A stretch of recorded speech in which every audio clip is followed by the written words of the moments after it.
Hi guys. कैसे हैं आप सभी लोग। उम्मीद करता हूँ आप अच्छे होंगे, खुश होंगे।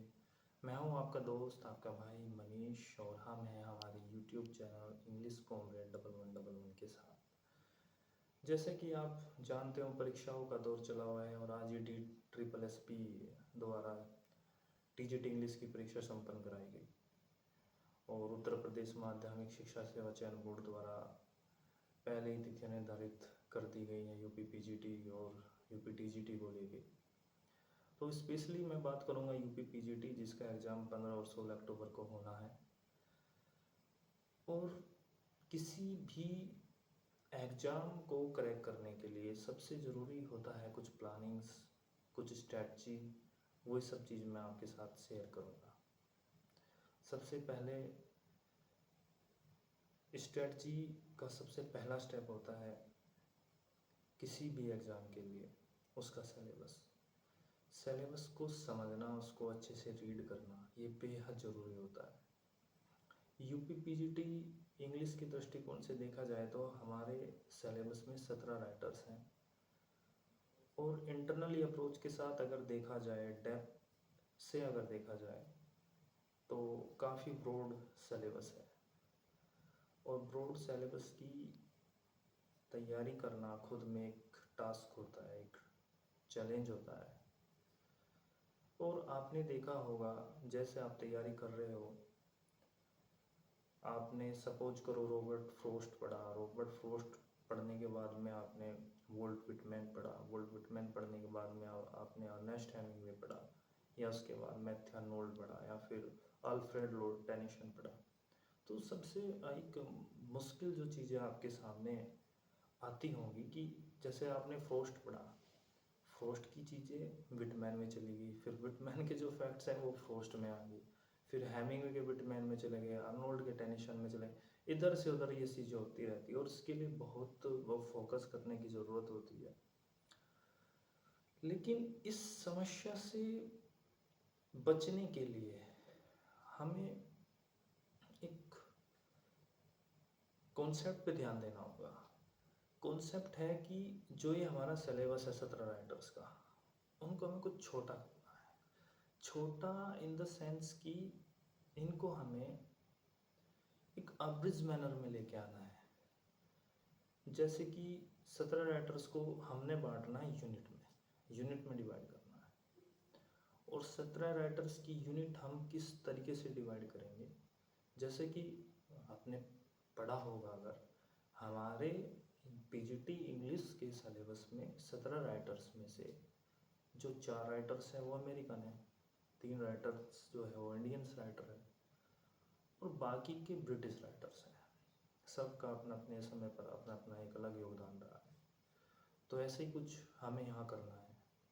तो सबसे पहले हम क्या करेंगे, पहली यूनिट में अमेरिकन राइटर्स को ले लेंगे। अमेरिकन राइटर्स में हम ले लेंगे रॉबर्ट ली फ्रॉस्ट को, फिर वॉल्ट विटमैन को, उसके बाद में अर्नेस्ट हेमिंग्वे को हम ले लेंगे, उसके बाद हम विलियम फॉकनर को ले लेंगे। इस प्रकार हमारी ये एक यूनिट हो गई। फिर हमारी जो दूसरी यूनिट होगी उसमें हम ले लेंगे जो हमारे ब्रिटिश राइटर्स हैं। नंबर 1 पे मैथ्यू आर्नोल्ड लो, फिर अल्फ्रेड लॉर्ड टेनिसन लो, उसके बाद में थॉमस हार्डी ले लो, और फिर T.S. एलियट ले लो। ये 2 यूनिट पूरी हो गई। थर्ड यूनिट में आप अपने इंडियन राइटर्स को ले लीजिए, जिसमें हमारे 3 राइटर होंगे, मुल्कराज आनंद, कमला दास और निसिम जी के। इस प्रकार हमारी ये 3 यूनिट हो गई। फोर्थ यूनिट की अगर बात करेंगे तो फिर से जो ब्रिटिश राइटर्स हैं, जैसे कि John Keats, P.B. शेले, Charles Dickens और चार्ल्स लैम्ब, 4 राइटर ये हो गए। एक यूनिट हमारी ये हो गई, फोर्थ यूनिट। इसके बाद हमारी जो फिफ्थ यूनिट है, जो ग्रेटेस्ट ऑफ ऑल हमारे विलियम शेक्सपियर और विलियम वर्ड्सवर्थ है, उनको एक यूनिट में रखिए। तो इस प्रकार हमारी 5 यूनिट तैयार हो गई। तो अब हमने इसको छोटा कर लिया, यूनिट में डिवाइड कर लिया। अब पढ़ना कैसे है, आप स्ट्रेटजी बनाइए एक दिन के। क्या करना कि मुझे 2 यूनिट पढ़नी है। सपोज करो पहले अमेरिकन राइटर्स की आपने यूनिट ले ली, आपने रॉबर्ट ली फ्रॉस्ट पढ़ लिया, फ्रॉस्ट का फिर अर्नेस्ट हेमिंग्वे पढ़ लिया, फिर वॉल्ट विटमैन पढ़ लिया, फिर विलियम फॉकनर पढ़ लिया। ऐसी दूसरी यूनिट लेके चले, उसमें आपने मैथ्यू आर्नोल्ड कवर किया, टेनिसन कवर किया, हार्डी कवर किया, एलियट कवर किया। पढ़ना रोज़ है, डेली का पढ़ना है। थोड़ा सा आपने फैक्ट क्या लिया कि कुछ पॉइंट्स ले लिए कि भाई आज मुझे इतना करना है कि पूरा लाइफ स्पान जो होता है, पूरा बायोग्राफी ऑथर का, वो करने के बाद में उसका 2 कंपोजिशन कर लिया। जैसे रॉबर्ट ली फ्रॉस्ट का आपने लाइफ स्पैन किया, लाइफ स्पैन करने के बाद में रॉबर्ट फ्रॉस्ट का कोई भी 2 या 3 कंपोजिशन ले लो, जैसे बॉयज़ विल कम मोइंग ले लो, रोड नॉट टेकन ले लो, बर्चेज ले लो। ऐसे ऐसे करके डिवाइड करके यूनिट पर यूनिट आपको तैयारी करनी है। सो अभी मैं आपको एक शेयर करता हूँ, तो जिससे आपको ये आसानी होगी। तो बस आपसे ये आशा करता हूँ कि अपने दोस्त, अपने भाई के चैनल को सब्सक्राइब करिए और मुझे सहयोग करिए, और मैं बेहतर से बेहतर आपके साथ वीडियो साझा कर सकूं। और जो ये स्ट्रगल है, एक जर्नी है जिससे बहुत कुछ आशाएं हमारी और हमारे परिवार वालों की जुड़ी हुई है, उस और जो हम डिजर्व करते हैं वो हम पा सकें। So thank you so much.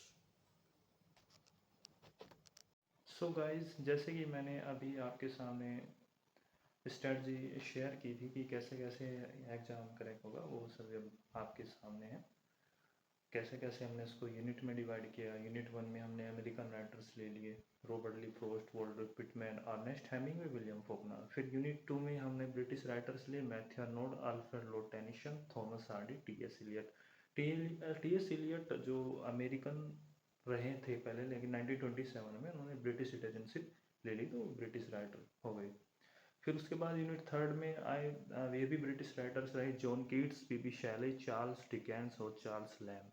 फिर हमारी नंबर 4 यूनिट आई, जिसमें हमारे इंडियन राइटर्स हैं, कमला दास, मुल्कराज आनंद और निशिम इजिकियल। आप देख पा रहे हैं, आपके सामने हैं। और उसके बाद में यूनिट नंबर 5 विलियम शेक्सपियर और विलियम वर्ड्सवर्थ। सो दोस्तों, मेरे भाइयों, आपसे शेयर करता रहूँगा मैं ये सब चीज़ें। आप मुझे सपोर्ट करिए, मेरे चैनल इंग्लिश कॉमरेड 1111 को सब्सक्राइब कीजिए। Thank you so much.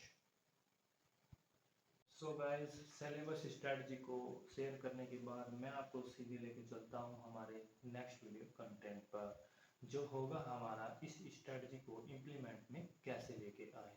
इसकी शुरुआत करेंगे हम फर्स्ट यूनिट से, जो कि हमारे अमेरिकन राइटर से रिलेटेड है। और सबसे पहले हम लेंगे रॉबर्ट ली फ्रॉस्ट से जुड़े उन तमाम क्वेश्चंस को जो एग्जाम के पॉइंट ऑफ व्यू से बेहद बेहद आवश्यक है। रॉबर्ट ली फ्रॉस्ट से जुड़े फैक्चुअल क्वेश्चंस और रॉबर्ट ली फ्रॉस्ट से जुड़े प्रीवियस ईयर क्वेश्चंस को हम एक प्रॉपर एक्सप्लेनेशन के साथ सोल्व करेंगे। उसके लिए गाइस, मैं आपसे आशा करता हूँ आप हमारे यूट्यूब चैनल इंग्लिश कॉमरेड 1111 को फुल सपोर्ट करेंगे, और ज़्यादा से ज़्यादा आप लाइक कीजिए, शेयर कीजिए, सब्सक्राइब कीजिए। And if you want to regular notification of our YouTube channel, so please press the bell icon button. Thank you.